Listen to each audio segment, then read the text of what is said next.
Assalamualaikum warahmatullahi wabarakatuh. Ahlan wa sahlan sahabat santri, berjumpa lagi di channel Al-Yasidi Media dalam konten Podtren atau podcast pesantren yang membahas tema-tema menarik dari sudut pandang pesantren. Podtren atau podcast pesantren kali ini kedatangan tamu yang sangat istimewa. Beliau merupakan salah satu majelis pengasuh Pondok Pesantren Terpadu Al-Yasini. Beliau Gus Burhan Amal Khalis. Baik, kita sapa dulu beliau. Assalamualaikum Gus. Waalaikumsalam warahmatullahi wabarakatuh. Waalaikumsalam. Alhamdulillah. Bagaimana kabarnya Gus? Sehat? Alhamdulillah masih Alhamdulillah. sehat. Alhamdulillah.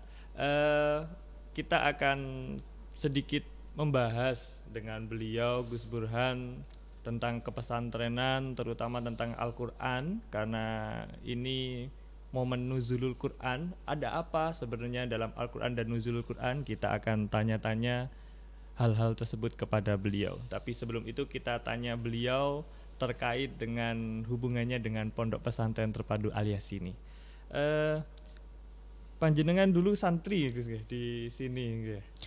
Nggih, saya dulu santri itu masuk di tahun 2008. Tahun 2008 masuk 2008 Al-Yasini. masuk Al-Yasini. Itu lembaga apa dulu Gus? Dulu itu masih di Aliyah. Aliyah, Madrasah Madrasah Aliyah. Sekarang Madrasah Aliyah Madrasah Negeri, Aliyah gitu, Negeri. Man 2 Pasuruan gitu. Jadi dulu itu masih, kalau yang terkenal dulu Malaya tahun 2008. Terus 2009 insya Allah itu pengajuan negerinya sukses. Jadi saya itu setengah-setengah. Nah, awalnya swasta, masuk kelas 2 itu negeri. Setelah Madrasah Aliyah, lulus Madrasah Aliyah tahun berapa ya Gus ya? Tahun 2011. Tahun Tahun 2011 itu lulus aliyah. Lanjut setelah itu masih menyelesaikan dulu salafiyah di Al-Yasini. Tahun 2013 baru boyong dari Al-Yasini. Itu pindah ke Pondok Tahfidz. Pas itu memang sudah niat di Jombang ada Pondok Raudhatul Hafidhil Quran yang terkenalnya Pondok Perak Jombang, itu di perbatasan Kertosono. Lah setelah dari Pondok Jombang itu kok disuruh mondok lagi ke Al-Yasini ya akhirnya sampai sekarang ini mondok lagi, belum pulang-pulang ini. Oh, mondok lagi. Terus setelah lulus salafiyah melanjutkan di Pondok Perak, Tahfidz, terus kemudian mondok lagi di Al-Yasini tapi kamarnya beda gitu. Kamarnya beda. Perlu diketahui pemirsa di rumah, jadi beliau Gus Burhan ini merupakan menantu dari Bunyai Hanifah, suami dari putri beliau, Putri Bunyai Hanifah dan Kiai Haji Ali Ridho, yakni Neng Rizka, Neng Dokter Rizka. Masuk di Al-Yasini mondok lagi itu tahun berapa itu Gus? Dengan Neng Rizka itu Gus? 2017. 2017. Ini mungkin sedikit melenceng dari tema Gus, karena tadi sedikit pancingan yang menarik. Kok bisa dengan Neng Rizka itu ceritanya gimana itu Gus awalnya Gus? Nah itu ceritanya takdir itu. Oh, okay. Pemirsa, mungkin nanti jawaban tentang ini nanti di konten-konten selanjutnya. Ini Nuzulul Quran ini. Kita kembali ke bahasan di Nuzulul Quran. Ini kan terkait dengan Nuzulul Quran, metode penurunan Al-Quran yang dianukan kepada Kanjeng Nabi Muhammad SAW. Itu metodenya bagaimana dulu Gus dalam Al-Quran ini Gus? Jadi menurut para ulama Al-Quran itu kalamullah yang bersifat qadim. Jadi memang sudah ada, diturunkan ke langit dunia itu pada tanggal 17 Ramadan. Jadi saat Lailatul Qadar ke langit dunia, dari Lauhul Mahfud turun ke langit dunia. Setelah itu dari langit dunia diturunkan berangsur-angsur kepada Kanjeng Nabi sesuai dengan kejadian-kejadian yang terjadi pada masa itu, yang mana kejadian pada masa itu keterangan suratnya masih tetap sesuai sampai sekarang. Nah, makanya itulah mukjizatnya Al-Quran di situ. Jadi pesannya ketika zamannya Nabi, tapi sampai sekarang, sampai kiamat pun itu masih tetap relevan. Kerelevanan Al-Quran itu yang menyeluruh mulai awal diturunkan sampai nanti hari kiamat itu kan disepakati bahwa itu termasuk keajaiban atau mukjizat dari Nabi Muhammad SAW berupa Al-Quran itu tadi Gus ya. Sekarang kita beranjak dari situ, kalau kan kalau bulan Rajab itu kan kita dianjurkan untuk memperbanyak membaca istighfar ya Gus ya. Kalau bulan Sya'ban memperbanyak membaca salawat. Lah kalau Ramadan ini seperti apa Gus? Ya kalau Rajab itu adalah syahrullah. Nah, kalau Sya'ban itu syahrun Nabi. Kalau Ramadan ini adalah syahri ataupun bulannya Al-Qur'an, syahrul Qur'an. Memang diturunkannya ketika bulan Ramadan. Jadi karena puasa itu sendiri adalah satu amalan yang langsung dibalas oleh Allah. Maksudnya apa? Kullu amal ibnu Adam lahu. Semua amal anak Adam itu adalah berbalik kepada dirinya sendiri, tapi kecuali puasa. Karena kalau puasa itu Gusti Allah sendiri yang akan membalasnya. Karena apa? Ibadah yang paling terlihat ikhlas adalah puasa. Kalau mungkin sodako itu masih bisa ada tidak ikhlasnya, ditampilkan di media ataupun dipakai foto ataupun pakai narsis. Kalau puasa itu tidak bisa dianu ya nggak Gus bisa ya. karena sudah tergantung dirinya sendiri. Karena kita sendiri sekarang mengaku puasa, kita tidak tahu misal kembali ke belakang itu ngambil air keran sambil minum itu kan nggak ada yang tahu, nggak ada yang tahu. Nggak ada bedanya secara zahiriyah itu nggak ya ada Gus ya. bedanya, nggak ada bedanya. Jadi itu menunjukkan kalau memang niat puasa ya biar puasa aja gitu.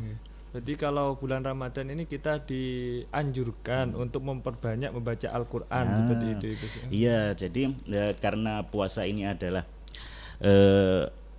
orang-orang itu lemas dan juga tidak dianjurkan ataupun bahkan dilarang itu menggibah ataupun mengadu domba, rasan-rasan dan lain. Lah akhirnya para ulama ini juga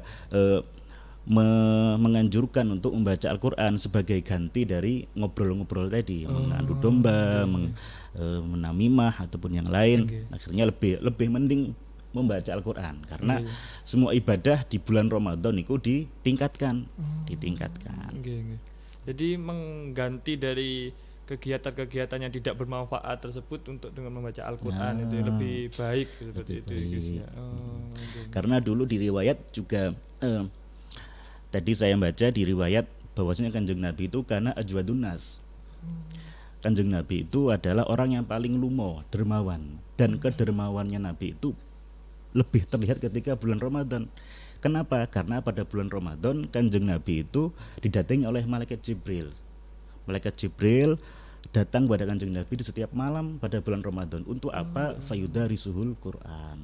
Nah, malaikat Jibril niku turun tiap malam ketika bulan Ramadan niku napa gunane deres Al-Qur'an ambil Kanjeng Nabi. Lah ini yang mungkin dengan ulama-ulama kita dulu atau kiai-kiai kita dulu akhirnya di setiap musola ataupun masjid itu setelah tarawih pasti dibuat deresan. Lah mungkin ya ngambil dari riwayat niki.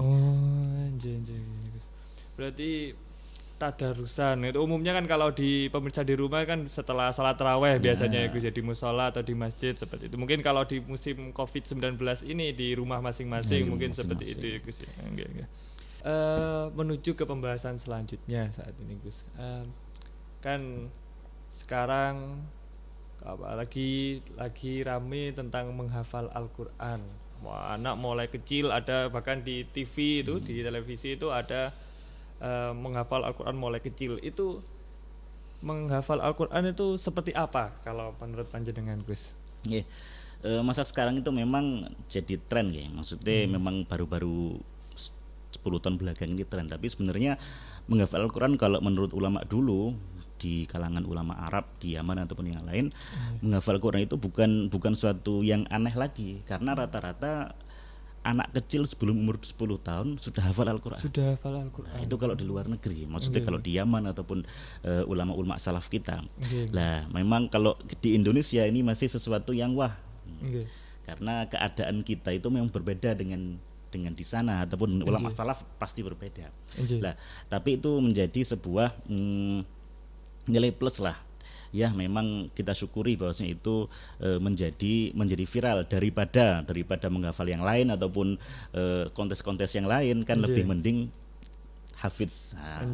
Cuma ya memang kalau kita sendiri melihat tayangan hafiz Indonesia di RCTI itu, apalagi kalau jenengan lihat sambil sama keluarga itu pasti ada rasa mindernya gitu.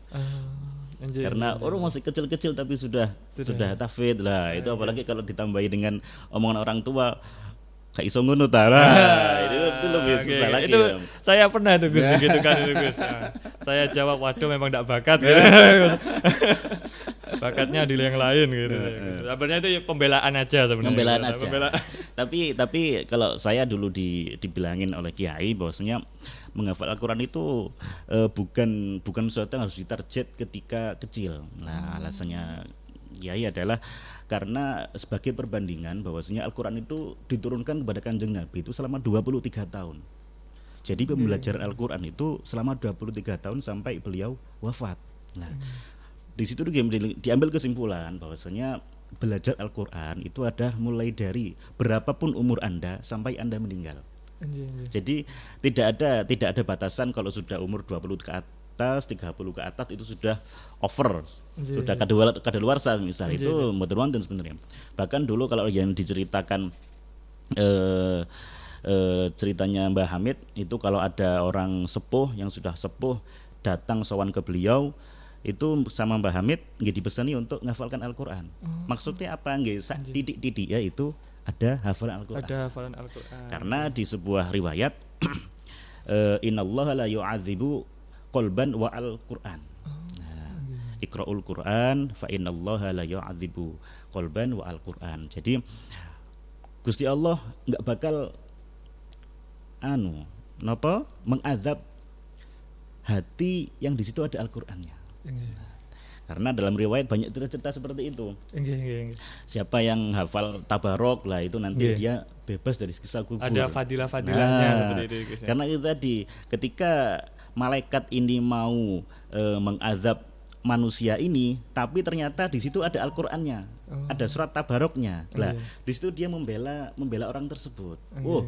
Ojo disiksa, saya ada di dalamnya.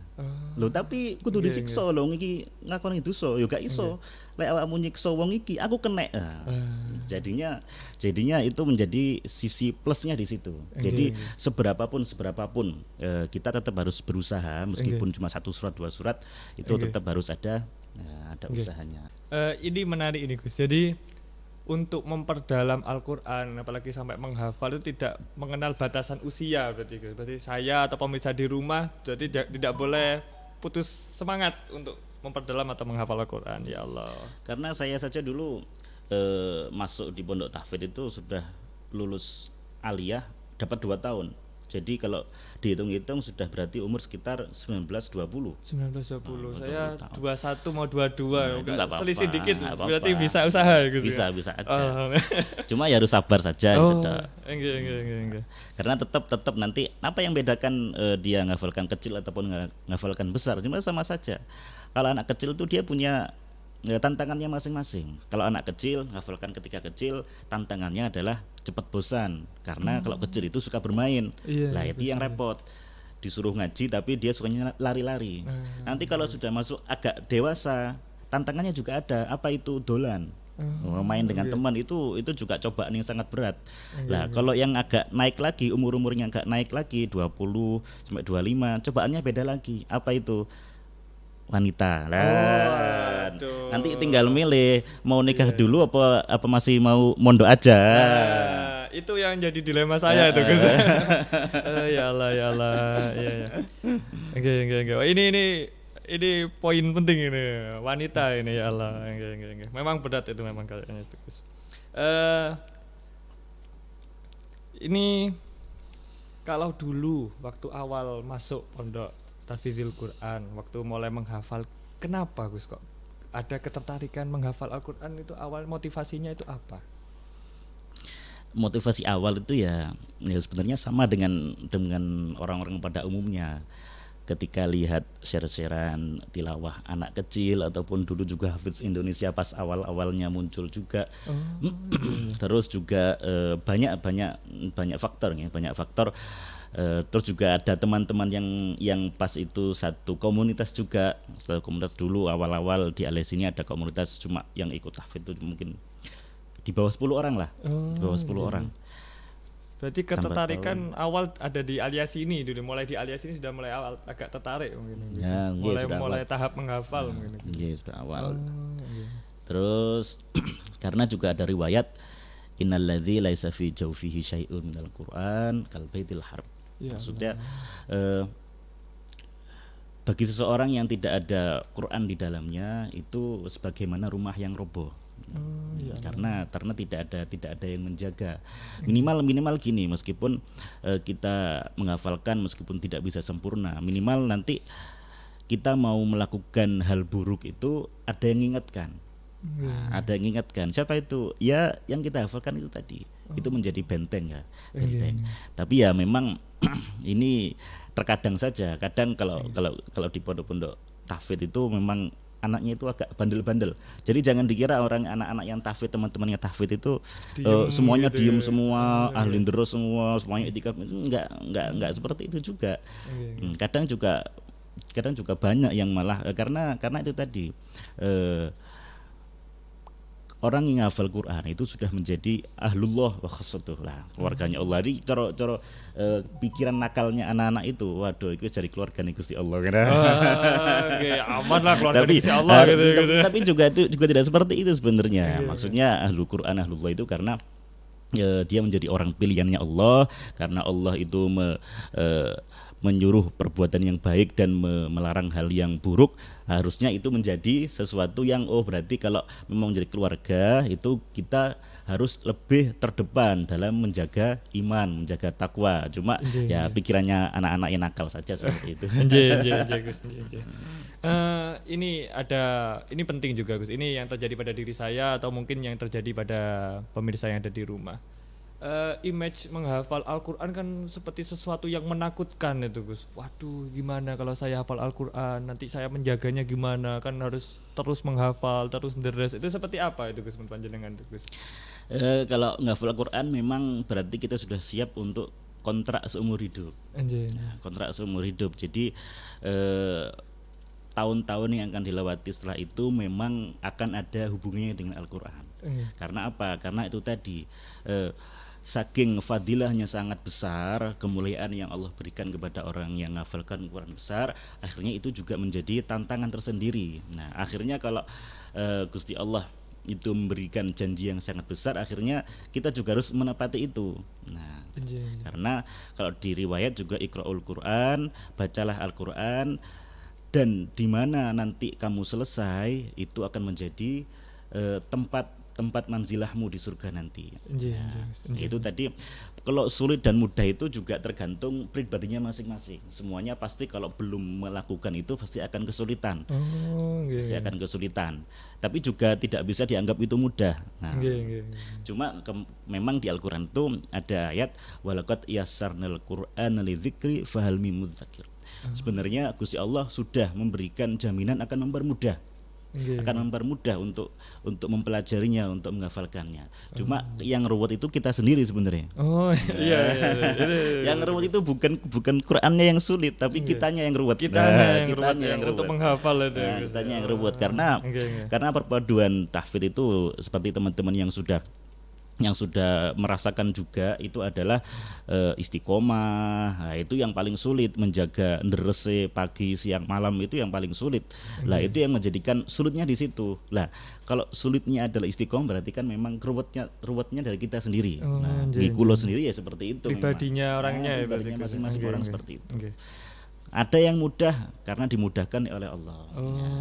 Nah, itu memang perpaduan yang sangat kompleks. Misal karena orang tua yang mendukung, lingkungan yang mendukung, dan guru yang mendukung lah. Tiga hal ini juga harus menjadi perhatian. Maksudnya lingkungan yang mendukung itu apa? Orang tuanya memang membentuk lingkungan yang anak itu tidak mudah untuk melakukan hal buruk. Jadi pagi siang sore itu memang di model ada pendidikan Al-Qur'annya. Kalau seperti yang dilihat di Hafidz Indonesia kan seperti itu. Jadi jadi rata-rata anak yang sudah hafal mulai dari kecil itu dari rumahnya itu memang ada dijaga, ada cara menjaga tersendiri.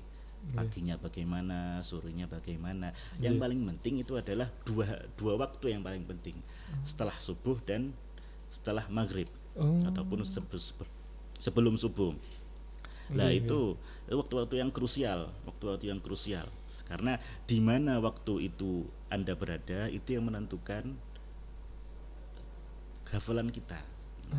Di mana kita istiqomah setiap subuh, sebelum subuh atau setelah subuh, dan setelah maghrib itu yang menentukan. Setelah itu terserah sudah. Nggih. Berarti waktu yang istimewa ya Gus ya, mungkin dapat digunakan untuk memperbanyak, menambah hafalan atau mentakror atau mengulangi hafalan yang sudah didapat seperti itu ya Gus ya. Nggih. Kalau tadi sedikit menarik tentang peran guru, sebenarnya cara untuk menghafal, mungkin pemirsa di rumah ini belum tahu Gus. Cara menghafal itu yang lebih efektif itu apa harus ada gurunya atau memang bisa dilakukan sendiri aja, saya sendiri hafalan sendiri gitu, apa lebih mudah kalau ada yang menuntun atau gurunya Gus? Kalau di pengajian Al-Quran itu memang disyaratkan ada guru. Memang disyaratkan ada guru karena kalau beda dengan kitab-kitab yang lain, maksudnya kalau Quran itu malah harus tatap muka. Tidak cukup dengan halaqah besar, itu tidak cukup, tapi harus face to face, karena apa? Dulu Kanjeng Nabi juga seperti itu. Dulu ketika Kanjeng Nabi diajari oleh malaikat Jibril itu benar-benar dekat, malah ada riwayat didekap, Kanjeng Nabi didekap Iqra. Itu menunjukkan bahwasanya memang pembelajaran Al-Quran itu harus langsung face to face. Ini menarik ini Gus, terkait pentingnya kalau bisa langsung ya Gus, langsung ke gurunya ya Gus ya. Oh seperti itu ya Gus ya. Jadi memang di pembelajaran Al-Quran itu ada satu yang harus ada, itu adalah guru. Jadi kita tidak bisa pembelajaran sistem online ya, itu nggak bisa, karena dengan sistem online itu repot. Ketika nanti murid itu melakukan kesalahan ketika membaca, itu guru tidak bisa langsung negor, Nah, padahal kalau di zaman dulu itu, kenapa kok terkenal guru Quran itu guru yang paling keren? Paling galak itu Gus, di rumah itu saya paling galak. Mungkin, tapi justru itu yang membentuk ya Gus ya. Itu ini entah ini kesepakatan apa ya. Sepertinya seperti itu. Di rumah itu galak itu gurunya itu Gus. Karena yang di rumah guru saya mungkin lihat beliau agak galak dulu. Tapi alhamdulillah. Tapi itu memang ada maksudnya, karena yang dipelajari itu bukan main-main. Karena kalau sendiri merasakan ketika mengajar Al-Quran dengan maksudnya kalau tidak galak sedikit, maksudnya tidak pakai kekerasan dikit. Maksudnya keras itu bukan memukul nih, maksudnya dengan mengingatkan dengan keras, menekankan yang keras. Itu anak-anak cenderung meremehkan. Lah meremehkan ini repot. Ya kalau yang diremehkan sekedar buku biasa. Tapi karena saking mulianya Al-Quran itu kalau diremehkan dia malah bahaya. Mungkin juga dari itu ya, guru-guru kita, guru Al-Quran kita itu agak keras dalam mendidik murid. Muridnya agak keras karena ada sirnya tersendiri, ada maksudnya yang penting itu memang seperti itu. Kalau nggak keras itu malah leha-lehanan. Seperti ini kesepakatan guru-guru Al-Quran sepertinya itu Gus. Di rumah itu ya itu guru itu menekankan mulai dari dot makhorijul huruf itu penting. Dulu saya dipecut itu Gus, ya Allah. Tapi ini mungkin guru saya di rumah juga melihat. Tapi itu alhamdulillah. Kedepannya saya merasa waduh kalau tidak digitukan mungkin saya berbeda mungkin seperti itu. Jadi mungkin bagi orang tua ketika anaknya diajar guru Al-Quran atau guru TPQ mungkin kalau di rumah ya Gus ya, mungkin lebih itu tindakan seperti untuk mementingkan anaknya agar bisa Al-Quran mungkin seperti itu ya Gus. Ini terakhir mungkin Gus, motivasi untuk pemirsa yang ada di rumah agar semangat dalam membaca Al-Quran, yang belum memulai hafalan agar semangat dalam menghafal, mungkin Gus dapat motivasi. Kita sekarang masuk di Ramadan yang kedua, maksudnya setengah yang kedua. Nisfu Ramadan qad dzahab, setengah dari Ramadan telah pergi. Wa nisful baqi dzahabun, tapi setengah yang akan datang, setengah yang selanjutnya itu adalah seperti emas. Nah, itu yang paling penting. Mumpung kita di bulan suci Ramadan, mari kita perbanyak amal ibadah kita, apalagi dengan Al-Quran, Syahrul Quran. Kita terus bisa taman online ataupun membaca sendiri, ataupun minta bantu dengan orang tua ataupun dengan saudara-saudara. Itu memang penting di situ. Karena eman-eman kalau kita nanti karena kalau katanya ulama itu adalah Ramadan ini sebagaimana pasar. Kalau kita ketahui setelah kegiatan pondok atau kegiatan apapun itu pasti ada bazarnya. Pasti ada bazarnya. Lah, Ramadan seperti itu, bazarnya. Jadi pompong ono bazar, kalau kita nggak masuk di bazar tersebut, kita mencari apa yang kita butuhkan, kita belanja apa yang kita butuhkan. Kalau kita nggak masuk, kita nggak bersungguh-sungguh, akhirnya kita nggak dapat apa-apa. Yang lain itu sudah dapat es cilok, dan cilok ataupun makanan ringan. Kita cuma lihat-lihat saja di depan gerbang bazar tersebut, kita nggak dapat apa-apa. Nah, itu mumpung eman.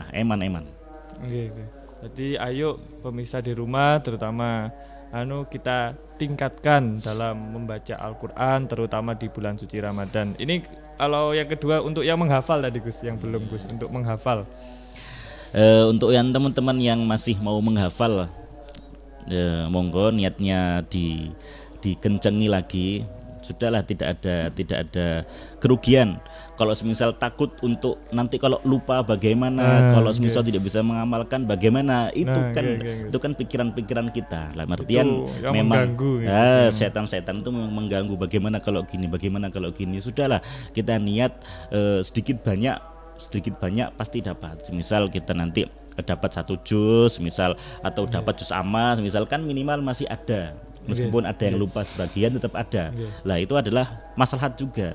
Daripada kita takut tidak menghafalkan, akhirnya nggak hafal semua. Akhirnya malah tidak menghafal semua. Untuk yang masih proses menghafal, semangat terus, istiqomah. Ya pasti semuanya ada rintangannya tersendiri-sendiri. Itu memang seperti itu. Aturan mainnya memang seperti itu.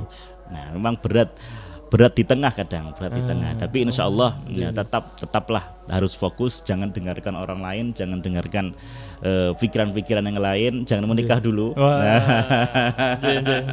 Siap. Harus selesai dulu. Nah, harus tuntas dulu.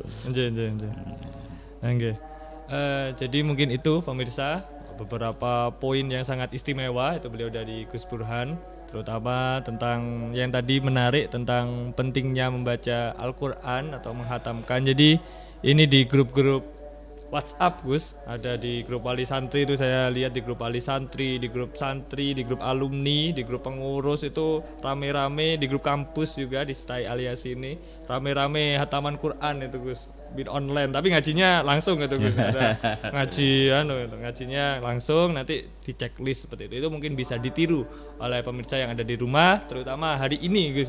Ini malam Nuzulul Quran. Malam Nuzulul Quran, mudah-mudahan kita mendapatkan barokahnya dari Al-Quran. Mungkin itu Gus, mungkin ada closing statement atau quotes untuk pemirsa yang ada di rumah. Kalau tadi kan khusus tentang Al-Quran Gus, mungkin tentang motivasi belajar, atau ini Gus PSB Gus, penerimaan santri baru, atau untuk Mondo atau ke alias ini, mungkin ada closing statement atau quotes mungkin Gus untuk pemirsa yang ada di rumah. Untuk teman-teman santri yang masih ada di rumah, tetap jangan lupa untuk belajarnya, meskipun kita dalam kondisi yang seperti ini kita tetap harus belajar. Orang tua juga tetap harus ngontrol. Orang tua sekarang merasakan bagaimana beratnya ketika ada anak-anaknya. Kalau di pondok itu kan bebas, free, orang tua kan bebas. Orang tuanya bebas, anaknya di pondok, yang ngurusi pengurus gitu. Sekarang semuanya di rumah, jadi tetap kita semua harus berdoa, mumpung di Ramadan ini adalah bulan yang mulia. Semoga pandemi COVID-19 ini segera selesai. Kita dapat berinteraksi ataupun bisa melanjutkan kegiatan sebagaimana yang sebelumnya. Kan itu. Terima kasih closing statement dari Gus Burhan. Jadi mudah-mudahan wabah COVID-19 ini segera selesai sehingga kita bisa menuntut ilmu lagi di pesantren, atau yang santri baru yang mau pondok di alias ini, yang belum daftar segera daftar. Ada websitenya, nanti kita sertakan itu, atau ada di channel sendiri, di video sendiri di alias ini media khusus tentang PSB, penerimaan santri baru. Terima kasih Gus, terima kasih telah hadir dan berbincang-bincang di sini. Insya Allah banyak manfaatnya, terutama bagi kita dan mungkin juga bagi pemirsa di rumah. Kurang lebihnya mohon maaf untuk pemirsa yang ada di rumah. Jangan lupa like, komen, dan subscribe channel Al-Yasini Media karena channel ini milik Pondok Pesantren Terpadu Al-Yasini. Sekian dari kami, kurang lebihnya mohon maaf. Assalamualaikum warahmatullahi wabarakatuh.